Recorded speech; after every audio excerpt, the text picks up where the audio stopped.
Kini kembali, selamat datang. Ini merupakan video mengenai pendidikan ya. Kita ingin membincangkan tentang tajaan ataupun pinjaman pendidikan yang paling lazim diketahui dan ditawarkan untuk pelajar yang menyambung pengajian tinggi, mengikut pihak agensi yang menawarkannya. Ini adalah info umum. Antara jenisnya ialah 1. PTPTN. PTPTN merupakan agensi utama dan paling populer yang menawarkan pinjaman untuk pendidikan tinggi.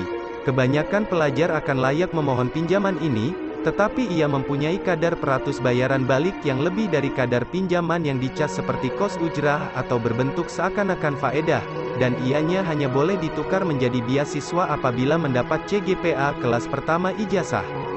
2. JPA merupakan badan kerajaan yang menawarkan banyak jenis tawaran program tajaan, seperti pinjaman boleh ubah contohnya PIDN, yang kadar bayaran balik dan boleh ditukar menjadi beasiswa mengikut status pekerjaan pelajar selepas tamat pengajian. Ia juga ada menawarkan dermasiswa B40 berbentuk beasiswa penuh yang khas untuk pelajar diploma.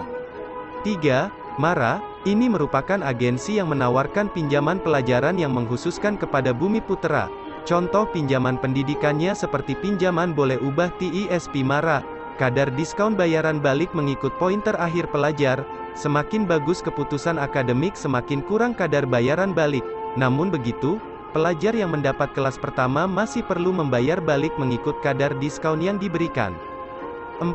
Yayasan Bank Rakyat, ini merupakan juga tajaan yang berbentuk pinjaman boleh ubah yang ditawarkan oleh Bank Rakyat dan mempunyai ujian tapisan kelayakan. Kadar bayaran baliknya juga mengikut pointer akhir pelajar. Buat masa ini, pelajar yang mendapat pointer 3,5 ke atas dikecualikan bayaran balik. 5. Pinjaman dari kerajaan negeri atau juga yayasan negeri, ia menawarkan pinjaman boleh ubah yang khusus untuk anak kelahiran negeri tersebut. Contohnya pinjaman pelajaran negeri Selangor menawarkan pinjaman boleh ubah untuk pelajar yang telah lahir ataupun menetap lama misalnya lebih 10 tahun di negeri tersebut. Tambahan pula ianya mempunyai temuduga untuk saringan. Cara bayaran balik mengikut apa yang ditawarkan oleh negeri tersebut, misalnya pinjaman pelajaran negeri Selangor menawarkan kadar bayaran balik mengikut pointer. Di setiap negeri lain juga mempunyai tawaran tajaan pendidikan ini.